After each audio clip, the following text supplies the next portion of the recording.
आदाब, मुंसिफ टीवी में आपका इस्तकबाल है। आप देख रहे हैं तेलंगाना न्यूज। पहले हेडलाइंस। हैदराबाद में सेमाही बैंकर्स मीटिंग का एहतमाम। डिप्टी चीफ मिनिस्टर भट्टी विक्रमार्का की बैंकों से दरख्वास्त, कहा मुस्तकबिल के लिए तैयार तेलंगाना बनाने मदद फराहम करे बैंक्स।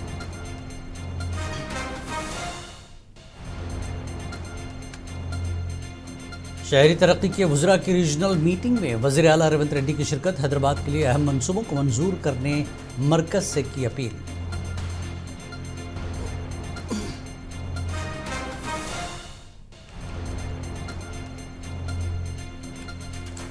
अपोजिशन बीआरएस की रियासत में किसानों से राब्ता मुहिम। काश्तकारों को दरकार मदद फराहम करने की हुकूमत से पार्टी कायदीन ने की दरख्वास्त।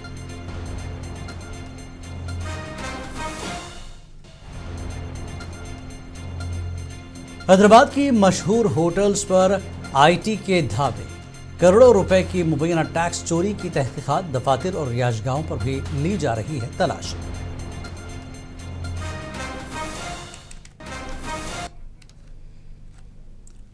और पहले खबर मदीना मुनव्वरा से। मदीना मुनव्वरा के करीब पेश आए खौफनाक बस हादसे में तेलंगाना के 45 उम्रा ज़ायरीन के जाँ बहक होने के बाद तेलंगाना हुकूमत की आला सतही टीम सऊदी अरब में है। टीम की क़यादत रियासती वज़ीर अक़लियती फ़लाह मोहम्मद अज़हरुद्दीन कर रहे हैं, जबकि सेक्रेटरी अक़लियती बहबूद बी शफ़ीउल्लाह और एमएलए माजिद हुसैन भी उनके हमरा हैं। अज़हरुद्दीन ने बताया कि मदीने में सऊदी हुक्काम और जद्दा में हिंदुस्तानी काउंसल जनरल फ़हद अहमद ख़ान सूरी के साथ मुसलसल राब्ता रखे हुए हैं ताकि तमाम कानूनी और मजहबी फॉर्मेलिटीज़ मुतासरा ख़ानदानों की ख्वाहिश के मुताबिक मुकम्मल की जा सके। उन्होंने कहा कि रियासत हर मुमकिन मदद फराहम कर रही है। हुकाम के मुताबिक मुतवफ़ियों के जसद खाकी महफूज रखे गए हैं और डीएनए टेस्ट के बाद शनाख्त की बाज़ाब्ता तस्दीक की जाएगी, जिसके बाद डेथ सर्टिफिकेट जारी होंगे। तमाम फौत हाजियों की तदफीन सऊदी अरब में इस्लामी तरीक़े के मुताबिक अंजाम दी जाएगी।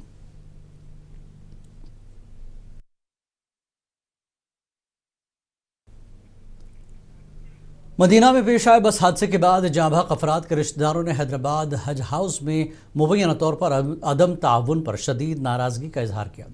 एक मुतासरा शख्स का कहना था कि उसके भाई की मौत के बाद ख़ानदान को ज़रूरी मदद नहीं मिल रही। इस दौरान एक वीडियो सामने आई जिसमें देखा जा सकता है कि तेलंगाना उर्दू अकेडमी के ज़िम्मेदार को मुतासरीन के अहल खाना के जज्बात को नज़रअंदाज करने पर तनकीद का सामना करना पड़ा।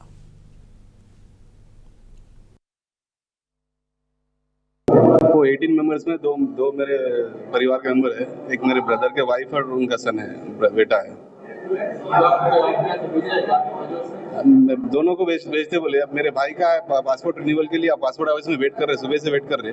तो वहाँ पे यहाँ से कोई मेंबर को कॉल करके बोले तो यहाँ पर से बोले नहीं आप वहाँ गए तो हो जाता। बोले वहाँ पर फीस बंदी है, एप्लीकेशन फॉर्म रेडी है, सब वहाँ पर वेट कर रहे। अभी तक वहाँ कोई रिस्पॉन्स नहीं है। अब मेरा तो यहाँ पासपोर्ट सबमिट कर दिया, तो वहाँ पर उनके पासपोर्ट में भी जाना है, बड़े भाई उन्होंने, तो उन्हें भी जाना जरूरी है। तो उनके लिए पासपोर्ट के लिए रिन्यूअल के लिए वेट कर रहे हैं वहाँ पर। लोग क्या बोल रहे हैं? नहीं, अब वहाँ पर वहाँ पर बोल रहे हैं यहाँ पर किसी कंसर्न पर्सन से बात करा बोल के बोल रहे हैं। आप यहाँ बात करें तो हमारे को पता नहीं बोल के बोल रहे हैं। नहीं सर, अभी वहाँ पर डीएनए के लिए ये कर रहे हैं। मेरे भाई भी जो थे, जिसके वाइफ है, उन्हें दुबई में रहते, दुबई से सऊदी जा रहे हैं। सैयद जाफर है भाई का नाम है। मेरे बड़े भाई सैयद ख्वाजा पाशा जो रिन्यू में पासपोर्ट इनके, मेरा नाम सैयद साजिद पाशा है। यहाँ पर हजौज में हूँ। कल मॉर्निंग 10 बजे से कल रात में 9 बजे तक 9 बजे घर पे गया। अभी आज सुबह 9 बजे से ठहरा हुआ हूँ। अभी सिर्फ प्रेस कॉन्फ्रेंस चल रहा, मीटिंग चल रहा है, कोई पेपर वर्क अभी बोले पासपोर्ट से लेके गए आपको। साबिक़ रियासती वज़ीर दाखिला महमूद अली ने सऊदी अरब में पेश आए अलमनाक हादसे पर गहरे दुख का इजहार किया और जाँ बहक अफराद के लवाकिन से ताज़ियत की। उन्होंने हुकूमत से मुतालबा किया कि मुतासरीन के अहल खाना की हर मुमकिन मदद के लिए फौरी इक़दाम किए जाए। भिजाओ बोल के तो हम रो रहे हैं। उनके जो रिश्तेदारों को नहीं भिजा के मिनिस्टर साहब जाके क्या करते ये पूछना चाहता हूँ। आप जो है डेफिनेट उनके रिश्तेदारों को भिजाइए। हम जो है हक की बात करेंगे, कोई बुरी बात, हम पूरा ताउन करने तैयार हैं। हुकूमत के साथ हम बराबर ताउन करते। हम ये मुझे आने के बाद अफसोस ये हुआ कि जो रात भर स्टाफ आजिया जब जाते तो रात भर अरेंजमेंट किया जाता। इतना बड़ा हादसा होगा, ये सदी का सबसे बड़ा हादसा होगा। इतने हफ्ते बाद में 45 लोग का इंतकाल होना बहुत बड़ी बात है, बहुत बड़ा सदमा है। एक घर में 6-6, 8-8 लोग हैं। एक मशीराबाद जाकर आया मैं, उनकी एक ही फैमिली में 14 मेंबर्स हैं। सारे के सारे लोग 18 मेंबर सारे 18 जो है डेथ हो गई है। हुकूमत से हमारा ये डिमांड है जल्द से जल्द चीफ मिनिस्टर साहब से, क्योंकि माइनॉरिटी मिनिस्टर साहब यहाँ मौजूद रहना चाहिए था, उनको मदीने से जाने की बड़ी जल्दी थी, वो चले गए, उसको सख्त मजम्मत भी करता हूँ। आप एक फ्लाइट बुक कर तमाम रिश्तेदारों को लेकर साथ में जाना चाहिए था, क्योंकि आपसे ज्यादा जल्द जो है उनके रिश्तेदारों की जरूरत है, वो जाकर वो आइडेंटिफाई भी करेंगे, क्योंकि जो बॉडियां जल चुके हैं वो डीएनए टेस्ट के बाद ही उनके आइडेंटिफाई हो सकता है, उसके बाद ही तकमील होगी। तो वो लोग जाना उनका पहले अफजल है। मैं तमाम मेरे चीफ मिनिस्टर साहब से मेरी और तमाम हमारे जो जिम्मेदार लोगों से और हज कमेटी चेयरमैन साहब से भी मुलाकात करूंगा, उनसे हमारी रिक्वेस्ट है स्पेशल फ्लाइट लगाकर जल्द से जल्द इनको।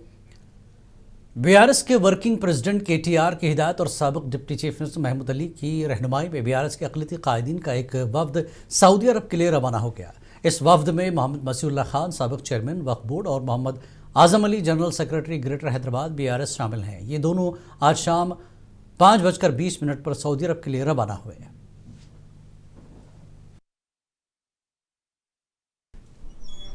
चीफ मिनिस्टर रेवंत रेड्डी ने आज हैदराबाद में मुनक्कदा regional meeting of urban development ministers में शिरकत की और तेलंगाना की तेज़ रफ्तार तरक्की के लिए मरकजी हुकूमत से मुकम्मल ताउन की अपील की।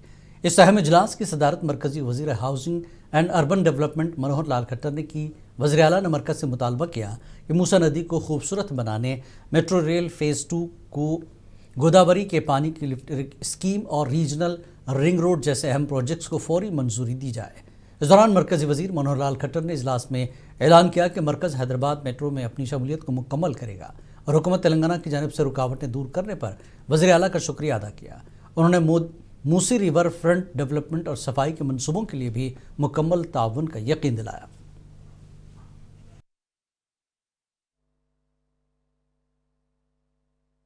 Pollution is one of the biggest factor. Delhi में सब कुछ है, मगर पोल्यूशन के साथ सब कुछ बंद पड़ रहा है। स्कूल से लेकर सरकार दफ्तर तक, पार्लियामेंट तक हम पोल्यूशन की वजह से हम दिल्ली बंद करके चलाना पड़ रहा है। इस देश का राजधानी पोल्यूशन में ऐसा तकलीफ अगर उठा रहे हैं तो हम लोग दूसरे शहरों को वो उससे कुछ लर्निंग, कुछ हम लोग सोच कर आगे, क्योंकि हैदराबाद कनेक्टिविटी है, वेदर कंडीशंस है, मिक्स्ड कल्चर है, सब कुछ है हैदराबाद में। तो ये हैदराबाद अंबेडकर खुद ने सेकंड कैपिटल के लिए प्रपोज किया था। मैं ये नहीं कह सकता हूं सेकंड कैपिटल बना दो, मगर इंफ्रास्ट्रक्चर तो वो लेवल पे देना ही पड़ेगा। जितना आप दिल्ली में फोकस कर रहे हैं, जितना आप अहमदाबाद में सबरमती रिवर फ्रंट बनाने के लिए जितना फोकस कर रहे हैं, हमारा मूसी रिवर डेवलपमेंट फ्रंट के लिए भी आपके मदद बहुत जरूरी है। मुझे उम्मीद है आपसे हमको सब कुछ मदद मिलने वाला है। हम ये हैदराबाद शहर को, we are in IT, we are in pharma, now 70% of GCs have come to Hyderabad.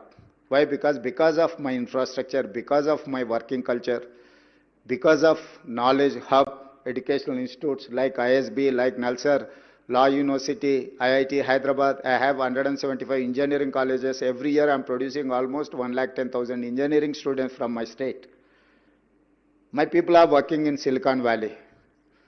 Today Silicon Valley is mine. If I say something, it is going to reflect in Silicon Valley in US. We are contributing like anything in US economy. Why can't Indian economy? हम आपके साथ काम करने के लिए तैयार है। जब चुनाव आएंगे हम चुनाव लड़ेंगे। जब राजनीति करना है, चुनाव के समय पर हम राजनीति करेंगे। उसके आगे हम राजनीति में पॉलिटिकल स्टेटमेंट्स ऐसा कुछ हमारे तेलंगाना राज्य के तरफ से मैं वादा करना चाहता हूं। हम US से, चाइना हमारे से बहुत पहले से मेट्रो में काम कर रहे हैं, लेकिन हमने बहुत जल्दी अपनी स्पीड को बढ़ा करके we are very near to the length of metro in USA में 1400 किलोमीटर है, हम 1100 पर पहुंच गए हैं। इन जस्ट 2-3 इयर्स हम USA को पार कर जाएंगे, क्योंकि 800-850 किलोमीटर पाइपलाइन में है मेट्रो। हर शहर की आवश्यकता है, यहाँ की भी आवश्यकता बताई गई है। कुछ एक यहाँ का जो सिस्टम था, उस सिस्टम में two step in by the central government थोड़ी कठिनाई थी, लेकिन वो मैं रेवंत रेड्डी जी को बधाई दूंगा कि उन्होंने इस कठिनाई को दूर कर दिया है और अब बहुत जल्दी मदीना बस हादसे के मुतासरीन के मामले पर उस्मान बिन मोहम्मद अल हाजरी ने तेलंगाना उर्दू एकेडमी के डायरेक्टर मोहम्मद सफ़ीउल्लाह को फौरी तौर पर मुअत्तल करने का पुरजोर मुतालबा किया। उन्होंने सफ़ीउल्लाह के रवैये पर शदीद बरहमी का इजहार करते हुए कहा कि इस नाजुक घड़ी में मुतासरा ख़ानदानों के साथ एहतराम और हमदर्दी से पेश आना ज़रूरी है। अभी मालूम हुआ कि नींद की हालत में बोल दिए, बोला क्या जा रहा है, कटे हुए चले हुए लाशों को देख के क्या करते वहाँ जाके ये बोलना तो कहाँ तक सही है। इसके खिलाफ हम फ़हीम कुरैशी साहब से नुमाइंदगी किए, चेयरमैन हज कमेटी जनाब खुसरो बियाबानी साहब से नुमाइंदगी किए, कलेक्टर हैदराबाद साहिबा से नुमाइंदगी किए कि गैर जिम्मेदाराना ये बातें, ये गैर शरई इंसानियत से गिरी हुई ये बातें करना और इस जगह पर हज कमेटी में ऐसे गैर जिम्मेदार अफराद का दाखिल होना और यहाँ जिम्मेदारी दिया जाना बिल्कुल गैर अखलाकी है और हुकूमत की जिम्मेदारी है कि फौरी इनके खिलाफ एक्शन लिया जाए। और कई लोग यहाँ पर उनके खिलाफ कंप्लेन करना चाह रहे हैं और उनको आप बोल रहे हैं कि मैं माफी चाहता हूँ। माफी चाहने से, बोलने से पहले सोचना चाहिए था कि क्या बोला जा रहा है, किस तरह से इतनी घिनौनी बात करे। जबकि तुम्हारे अगर बीवी या बेटी या माँ का इंतकाल होता तो ये बोलते थे क्या तुम सोते थे, तुम सो पाते थे क्या? किस तरह से इस तरह से बात कर रहे हैं। मैं गलती से बोल दिया, अपनी बीवी के बारे में बोलते थे, अगर जल जाते थे अल्लाह ना खास्ता वहां पे आपकी बेटा अगर आपका इंतकाल होता, वहां पर शहीद होते तो आप बोलते थे ये बात। अब माफी चाहने की बात होने, जबकि पूरा प्रेशर हर तरफ से मालूम होगा, अब थू हो रही तो अब बोल रहे माफी चाहता हूं। हुकूमत को चाहिए फौरी से फौरी ऐसे लोगों के खिलाफ कार्रवाई की जाए और इनके खिदमत इनके महकमे को वापस की जाए।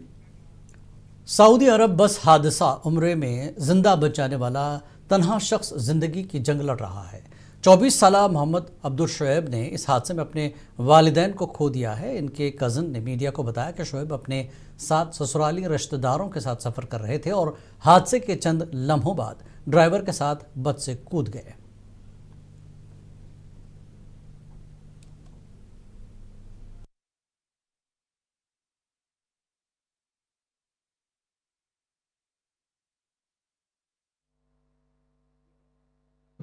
मैं मेरे बगल रहा था नहीं, मैं आज ये आपको जब बाहर ज़ियारत करने के लिए गए थे बदर में, कौन बोले आप ज़ियारत के बारे में कुछ गाइड करें? ड्राइवर को बस नहीं आ रही थी, खाली ड्राइवर क्या बोला, इंग्लिश में बोल जाता है 10 मिनट का टाइम है, जाके देख लो। अच्छा बोला इंग्लिश में, वो ज़्यादा बोल के उसके बाद में से जो है ना खाली वो लोग बैठा लिए, वहाँ से निकल गए। अच्छा, वहाँ से छोड़ के कोई थे ट्रैवल्स के लोग, कोई भी थे बस में बैठा थे? ट्रैवल्स के लोग नहीं थे, वहाँ का पाकिस्तानी जो हम लोग को खाना दे रहा था ना, नहीं था पाकिस्तान, उन्हें बैगा जमा दे के बिठा दिया। अच्छा, वहाँ से बिठा के छोड़ दिया? हाँ, कोई भी ट्रैवल के कोई भी लोग वहाँ मौजूद थे? ट्रैवल के 2 जने जो है ना। अच्छा, पहला और एक ग्रुप आ रहा बोल के वहाँ गए थे लोग एयरपोर्ट को। हैदराबाद के बेगमपेट में 47वें SLBC से माही बैंकर्स मीटिंग का अहतमाम किया गया। इस दौरान डिप्टी चीफ मिनिस्टर भट्टी ने खिताब किया। तेलंगाना के डिप्टी चीफ मिनिस्टर ने कहा कि हुकूमत तेलंगाना राइजिंग 2047 तकरीबात को शानदार पैमाने पर मुनक्किद करने जा रही है। उन्होंने बैंकों से अपील की कि वो बड़े पैमाने पर शिरकत करते हुए तरक्याती प्रोग्राम्स में हुकूमत की शराकतदार बने और तेलंगाना राइजिंग प्रोग्राम में कई नई पॉलिसियों का ऐलान किया जाएगा। डिप्टी सीएम ने बताया कि हुकूमत साल 2047 रोड मैप जारी करने की तैयारी में है और 13% GDP ग्रोथ का टारगेट रखा गया। उन्होंने बैंकों से अपील की कि वो सिर्फ कारपोरेट सेक्टर में ही नहीं बल्कि सेल्फ हेल्प ग्रुप्स और SMEs की भरपूर मदद करें, क्योंकि इन 2 शोबों को फ़रोग देने से बड़े पैमाने पर रोज़गार के मौके पैदा होंगे और रियासत की दौलत में इजाफा होगा। उन्होंने मज़ीद कहा कि बरक़ी की सालाना 10% बढ़ती हुई तलब को मद्देनज़र रखते हुए रियासत में मयारी पावर सप्लाई को यकीनी बनाया जा रहा है। In fact, I am very pleased to join you today for the 47th SLBC quarterly review meeting. Telangana is entering a decisive new phase of growth, and the banking sector must be at the forefront of this transformation. I know the bankers and banking sector is having a very vital role for any growth of any state or any society for that matter. Now the banks have achieved in the state of Telangana, particularly priority sector lending, 49.45% in the first half of the year, and CD ratio 130.2% 0.18% demonstrates the deep Telangana में doctor B R Ambedkar open university ने commonwealth of learning के साथ याददाश्त मफाहमत पर दस्तखत किए। हैदराबाद में वज़ीर आला रेवंत रेड्डी की मौजूदगी में ये मुआहदा हुआ, जिसके तहत इंटीग्रेटेड डिजिटल एजुकेशन एकेडमी कायम की जाएगी।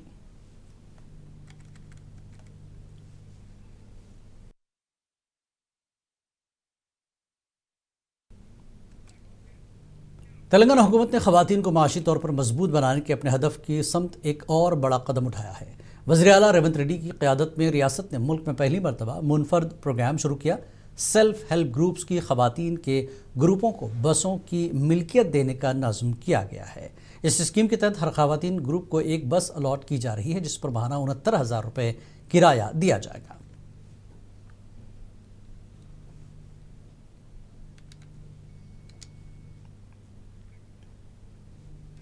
बीआरएस के कारगुजार सदर केटीआर ने आज आदिलाबाद और निर्मल अजला का दौरा किया और किसानों से मुलाकात करके उनके मसाइल से वाकफियत हासिल की। उन्होंने निर्मल ज़िले के भैंसा मार्केट यार्ड में सोया किसानों से बातचीत की। बीआरएस कायदीन केटी रामाराव ने इल्ज़ाम लगाया कि किसानों को मुश्किलात के बावजूद मरकज़ और रियासती हुकूमतें टस से मस नहीं हो रही हैं।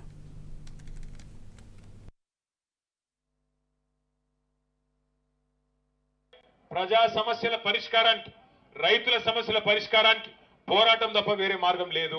ఈ ప్రభుత్వాలు మరి ఎట్లున్నాయంటే దున్నపోతు మీద వాన పడితే కూడా ఎట్లయితే దున్నపోతు కదలదో అట్లనే కేంద్ర రాష్ట్ర ప్రభుత్వాలు ఉన్నాయి. ఇద్దరి వల్ల, ఒకళ్ళ వల్ల కాదు, ఇద్దరి వల్ల ఈ సమస్య వచ్చింది మనకు. అటు కేంద్ర ప్రభుత్వం దిగుమతి చేసుకుంటాను చూస్తాను, రాష్ట్ర ప్రభుత్వం ఎలక్షన్లు తప్ప, రాజకీయాలు తప్ప వాళ్ళకి రైతుల గురించి ఫికర్ లేదు. వీళ్ళు అడిగింది లేదు, వాళ్ళు ఇచ్చింది లేదు. యూరియా ఆయన ఇయ్యాల, ఈయన అడగాల, ఈయన అడగడు, ఆయన ఇయ్యడు. మరి కొనుడు కూడా ఈయన కొనుగోలు చేసి ఆడికి పంపించాలి, వీళ్ళు అడగారు, ఆయన కొనడు. ధర రాదు. బోనస్ ఇస్తా అన్నాడు ఎలక్షన్లకు ముందు, యాదికుందా? సోయాకి ఇస్తా అన్నాడు బోనస్, పత్తికి ఇస్తా అన్నాడు బోనస్, వడ్లకి ఇస్తా అన్నాడు బోనస్. వచ్చినాయా మన వాళ్ళకి? वारंगल जिले में कपास की खरीदारी रुक जाने से किसानों में शदीद बेचैनी पैदा हो गई है। सिद्दीपेट एमएलए टी हरीश राव ने इनमा मुलाजरी मार्केट और का दौरा करके किसानों से बातचीत की और मौजूदा सूरत हाल का जायजा लिया।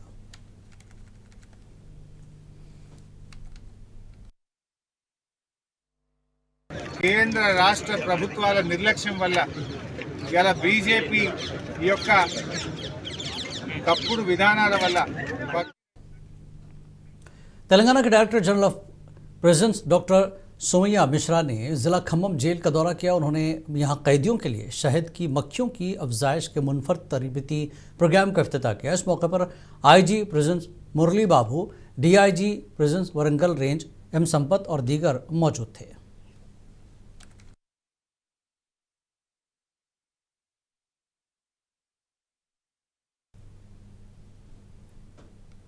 हैदराबाद के माधोपुर से खबर है, यहाँ तमीज़ी कुंता झील के बहाली कामों में मकामी मकीन काफ़ी खुश लग रहे हैं। मकामी रिहायशियों, तलबा और कॉलोनी एसोसिएशन ने इंसानी जंजीर बनाकर हाइड्रा हुक्काम के इक़दाम की सताइश की। यह प्रोग्राम माधोपुर कारपोरेटर जगदीश वरगौड़ की क़यादत में मुनक़्क़िद हुआ।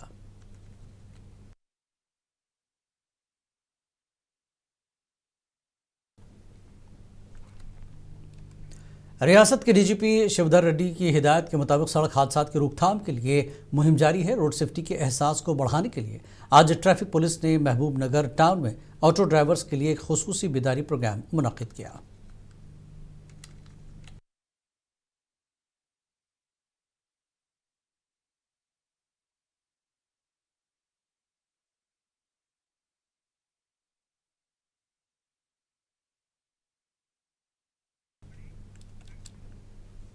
रचाकुंडा पुलिस ने चोरों की बैन रियासती गैंग को पकड़ा है। ये चोर घर, दफ्तर और तालीमी इदारों में होने वाली चोरियों में मुलविस थे। गैंग के 2 अरकान और एक कम उम्र लड़के को गिरफ्तार किया गया। इनके पास से 37 लाख रुपए से जायद रकम बरामद की गई। ये कार्रवाई अब्दुल्लापुर मेट और CCS टीम ने मुश्तरका तौर पर अंजाम दी। दरअसल 18 नवंबर की सुबह गाड़ी चेकिंग के दौरान इस गैंग को धर लिया गया।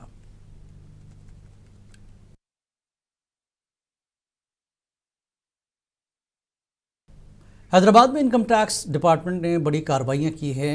आईटी की इन्वेस्टिगेशन विंग ने मंगल के रोज़ शहर की 3 बड़ी बिरयानी चेन्स पर बैक वक्त कार्रवाइयाँ की। रेस्टोरेंट्स पर बड़े पैमाने पर टैक्स चोरी के इल्ज़ाम है। ज़राए के मुताबिक इनकम टैक्स टीमों ने तकरीबन 30 मकामात पर छापे मारे, जिनमें ब्रांड्स के दफातर, किचन यूनिट्स, स्टोर्स और जिम्मेदार अफराद की रिहाइशगाहें शामिल हैं।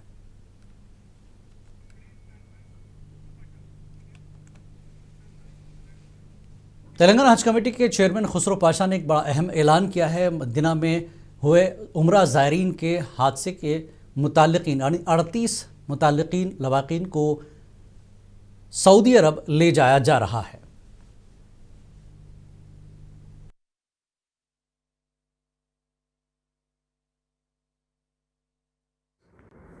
दो दिन कबल मदीना शरीफ के करीब जो हादसा हुआ था, जिसके अंदर तेलंगाना के करीब 42 ज़ायरीन हादसे का शिकार हुए, उनके फैमिली को आइडेंटिफाई कर लिया गया है। उनके लिए हुकूमत तेलंगाना ख़ास तौर पर हमारे सीएम साहब ने 5 लाख रुपए एक आदमी को एसग्रेशा देने का ऐलान किया और उनके वारिसीन में से, उनके अहले ख़ानदान में से 2 आदमियों को सऊदी अरब रवाना आज हम कर रहे हैं, जिसके अंदर 35 लोग को आइडेंटिफाई किया गया है और हमारा स्टाफ भी इसके अंदर शामिल है। आज शाम में यहाँ से हदौद से निकलेंगे और वहाँ पर जुमला उनको एक उम्रे के पैकेज में रखा जा रहा है। वहाँ पर उनको रहने का इंतज़ाम और खाने का इंतज़ाम भी हुकूमत तेलंगाना की तरफ से किया जा रहा है। इंशाल्लाह शाम में करीब 8:30 बजे यहाँ से। तेलंगाना न्यूज़ में फ़िलहाल इतना ही। आदाब।